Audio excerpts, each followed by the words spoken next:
வெண்பருத்தி நூலெடுத்து வாய் வெடிச்ச பூவெடுத்து நான் அணிஞ்சிட தொடுத்து வச்ச நடினமான மாலை இது.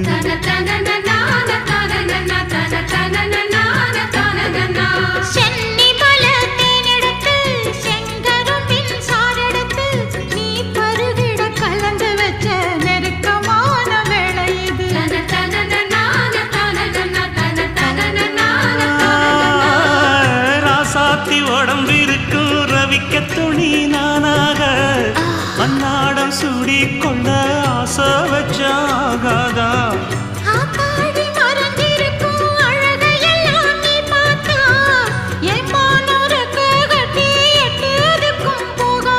அடிச்சி சக்கரையே எட்டி நீயும் நிக்கிறையே நான் ஏங்கி ஏங்கி பார்க்கிறப்போ ராங்கி